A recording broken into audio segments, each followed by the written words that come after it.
Olá, povo de Deus, graça e paz. Somos gratos a Deus por mais uma oportunidade que Ele nos concede de estarmos aqui nesta manhã de segunda-feira, 1º de maio de 2017, um dia maravilhoso, um dia de sol que o Senhor tem nos abençoado. Então quero chamar a sua atenção para meditarmos um pouco na palavra de Deus. Nada melhor do que sermos gratos a Deus, agradecendo a Ele, ouvindo a sua palavra. 1 Samuel, capítulo 17, a partir do verso 25, nós vemos o que aconteceu, a partir do verso 23, o que aconteceu com Davi, onde ele enfrenta o gigante Golias, uma batalha, todos conhecemos a história, mas uma história maravilhosa, porém, nós muitas vezes não nos atentamos para alguns detalhes que nos chamam a atenção e qual foi o motivo que levou a Davi a enfrentar aquele gigante Golias. Porque algumas pessoas dizem, alguns pregadores começam falando que Davi simplesmente chegou e lutou com o gigante Golias. E na verdade não foi simplesmente isso que aconteceu. Porque Davi, ele estava no campo pastorando as ovelhas, ele sabia do que estava acontecendo, que iria haver uma peleja onde o exército de Israel iria enfrentar o gigante Golias, e ele foi lá para ver aquela batalha. Mas ele não foi com o propósito de lutar, ele foi com o propósito de ver a peleja. E algo chamou a atenção de Davi, algo incentivou a Davi a tomar aquela atitude de lutar com o gigante Golias. E o tema da nossa mensagem é: nada acontece por acaso. Então tudo tem um propósito, tudo em nossa vida tem um propósito. Às vezes não entendemos, mas existe um propósito para todas as coisas. Então vamos para a palavra a partir do verso 25. E diziam os homens de Israel: vistes aquele homem que subiu? Pois subiu para enfrentar ou para afrontar a Israel.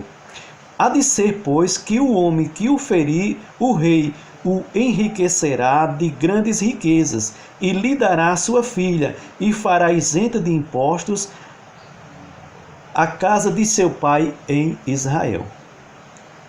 Veja que palavra. Davi, ele chega, ele escuta, a primeira coisa que Davi escuta é alguém falando que subiu um homem, subiu um gigante para afrontar Israel. Mas em seguida, Davi já escuta algo que lhe chamou a atenção. E diz: olha, há de ser, pois, que o homem que o ferir, o rei o enriquecerá de grandes riquezas, lhe dará a filha, a casa de seu pai em Israel ficará isenta de impostos. Imagine a situação, como ficou, o que Davi pensou nesse momento. Então, algo ali já chamou a atenção. Então, Deus tem um propósito para todas as coisas. Davi simplesmente ele não chegou para lutar com o gigante.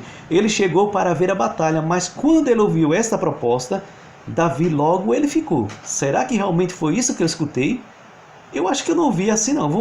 Eu vou perguntar para esses homens para ver se realmente a palavra é essa. E ele diz, olha, o verso 26 ele diz: então falou Davi aos homens que estavam com ele, dizendo: que farão aqueles homens que ferir a este filisteu e tirar a afronta de sobre Israel? Quem é, pois, este incircunciso filisteu para afrontar os exércitos do Deus vivo? Davi, ele queria ter certeza se a proposta era realmente, que a proposta realmente era aquela. Mas ao mesmo tempo, ali Deus já é um incentivo, já colocou no seu coração esse desafio. Porque ele diz, olha, quem é, pois, este incircunciso filisteu para enfrentar os exércitos do Deus vivo? Então Davi, ele na verdade, ele foi levado ali por Deus para ver aquilo, para ouvir aquela conversa e ali crescer em seu coração aquele desejo de lutar, porque Davi realmente, um homem de Deus, estava preparado, o Senhor tinha preparado.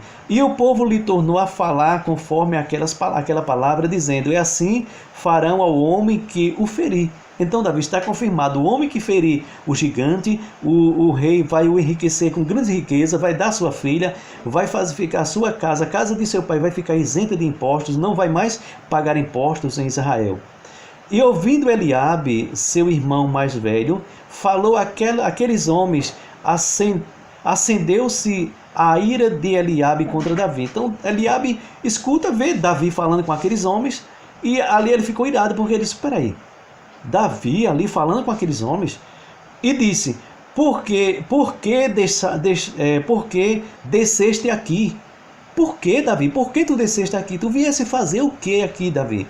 E ele continua: e a quem deixaste aquelas poucas ovelhas no deserto? Davi, por que tu desceste aqui, Davi? Tu viesse fazer o que, Davi? Tu deixaste aquelas poucas ovelhas que ainda restam, tu deixaste com quem? E ele continua: bem conheço a tua presunção e a maldade do teu coração, que desceste para ver a peleja. Veja como Deus é maravilhoso. Deus permitiu que Davi escutasse aquela mensagem, aquela proposta, aquilo que iria acontecer com o homem que desafiasse o gigante Golias, que o ferisse o gigante, e de repente vem mais o seu irmão, lhe faz uma crítica e diz: olha, tu viesse fazer o que aqui? E mais, com quem tu deixaste aquelas poucas ovelhas que ainda restam? Então aquilo na mente de Davi foi algo surpreendente, porque Davi, ele se colocou na posição que ele era. Ele se colocou no lugar que ele estava sendo naquele momento. E ele imagina a mente de Davi. Um jovem simples, pastorava ovelhas, e além do mais, poucas ovelhas que ainda restavam. Significa que já tinha, por algum motivo, já tinha perdido muitas, por algum motivo já tinha vendido algumas, não sei o que aconteceu, mas realmente foi algo surpreendente para Davi. Aí vem a crítica do seu irmão e diz: olha, tu vieste fazer o quê? Eu sei muito bem que tu vieste, eu sei que a maldade do teu coração. Eu sei que tu vieste apenas para ver a batalha, a peleja. Então Davi disse: que fiz eu agora, porventura? Não há razão para isso? Então eu vim para ver. Eu vim para ver a batalha, a peleja. Então eu não fiz nada errado. Ele disse: não, mas você deixou as ovelhas lá abandonadas. Você deixou com quem? Aquelas poucas que ainda restam. E Davi, de repente, imagina o que Davi pensou naquele momento. Peraí, temos poucas ovelhas. Meu irmão me critica. Eu vim para ver a batalha. Então, o que é que eu tenho que fazer? Tem uma proposta. Então eu vou lá, eu vou falar, eu vou lá para enfrentar esse gigante. Então Davi disse: que fiz eu agora? Então ele ficou ali até surpreso, porque ele não tinha feito nada errado. Ele foi para ver a batalha e disse que tinha razão para isso.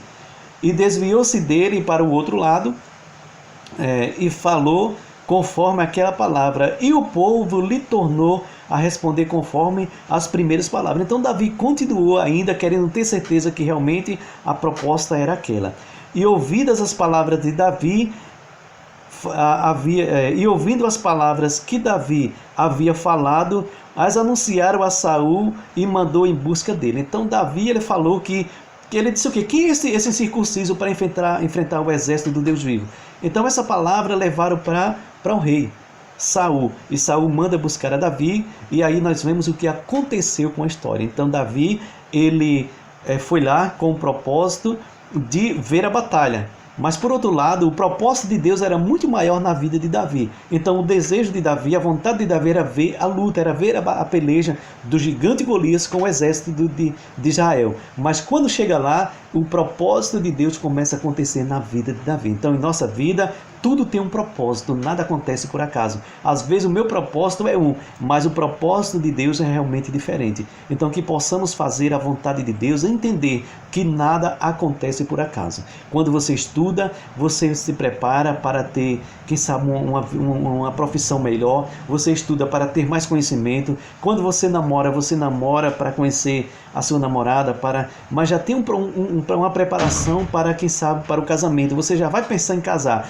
Quando você casa, você quer constituir uma família, quer ter filhos, quer ter uma casa, uma família abençoada. Então tudo na vida acontece com um propósito. Então nós fomos chamados para fazermos a vontade de Deus, para atentarmos para a vontade de Deus, para fazermos aquilo que Ele tem determinado para que nós possamos fazer com alegria. Então Davi foi lá, algo que chamou a sua atenção, ele ficou ali, ele enfrentou aquele gigante, ele lutou, ele venceu e o nome do Senhor foi glorificado. Então que nós possamos, através das nossas atitudes, glorificarmos o nome do Senhor em todos os momentos das nossas vidas. Então vamos entender que Deus, Ele tem um propósito para a minha e para a tua vida, e nada acontece por acaso.